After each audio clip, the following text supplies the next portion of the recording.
સુરેન્દ્રનગર જિલ્લામાં ચોકલેટના ઓર્ડરના બહાને યુવતી સાથે મિત્રતા કેળવી દુષ્કર્મ આચરવાનો ચોંકાવનારો બનાવ સામે આવ્યો છે।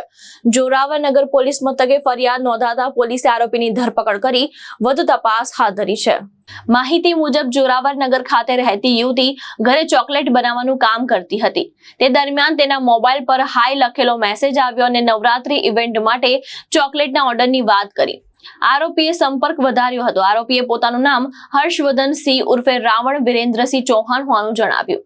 બાદમાં બંને વચ્ચે ફોન પર વાતચીત શરૂ થઈને મિત્રતા થઈ હતી। ફરિયાદ મુજબ આરોપી યુવતીને બ્લેક ફિલ્મવાળી ઇકો કારમાં ખમીસાના રોડ નજીક નર્મદા કેનાલ પાસે અવાવરૂ જગ્યાએ લઈ ગયો, જ્યાં યુવતીની ના હોવા છતાં આરોપીએ તેની સાથે બળજબરી કરી। આ ઉપરાંત ઘટનાની જાણ કોઈને કરશો તો પરિવારને જાનથી મારી નાખવાની તેમજ યુવતીની વિગતો સોશિયલ મીડિયામાં વાયરલ કરી સગાઈ તોડાવી નાખવાની ધમકી પણ આપવામાં આવી।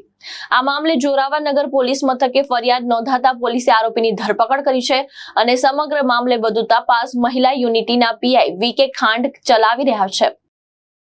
6/5/2026 ના રોજ જોરાવરનગર પોલીસ સ્ટેશન ખાતે એક ફરિયાદી બહેન દ્વારા એક ફરિયાદ કરવામાં આવેલ છે, જેમાં આરોપી હર્ષવર્ધનસિંહ ઉર્ફે રાવણ વિરેન્દ્રસિંહ ચૌહાણ રહે રતનપુર ખેરાડી રોડ શિવધારા સોસાયટી તાલુકો વઢવાણ જિલ્લો સુરેન્દ્રનગર દ્વારા તેમના ઉપર ખમીસના ગામ પહેલા એક કેનાલ છે, ત્યાં અવાવરૂ જગ્યા પર લઈ જઈ ઇકો ગાડીમાં બળાત્કાર ગુજારવામાં આવેલ।